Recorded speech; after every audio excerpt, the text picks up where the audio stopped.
Yo, what to do? It's your boy Sound262 here. And today we're going to be looking at the Copa 19.1.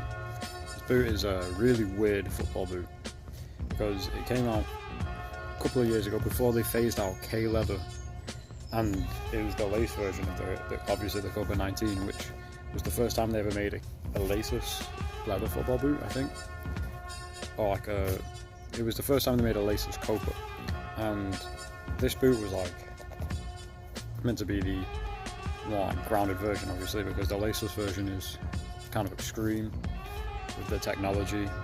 But this turned out to be worse when back in the day, most of the football boots Adidas put out, the laced version, the 0.1 was usually better than the plus, the laceless version. And this was actually the exception to the rule. And obviously this condition is in this this example is in pretty poor condition because it's been worn so much.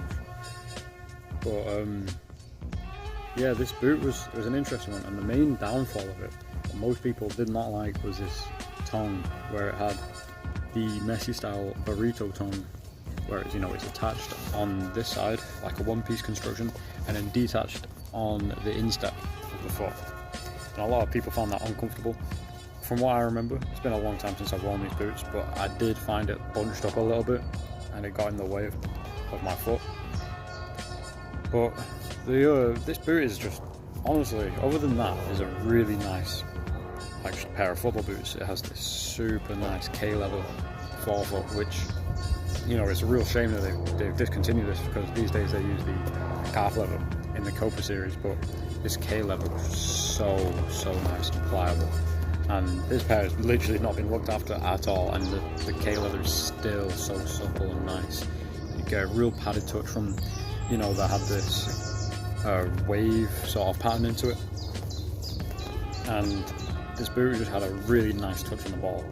And then it had the fusion skin, which is a technology they still use today, I believe, on the Copa, but here it was prime knit.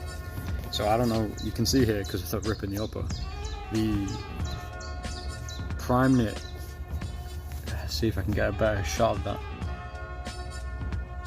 The whole fore midfoot is all made out of prime knit, and then from about here you can see there's a seam line, and then it also goes around here. From here on, it's all K leather.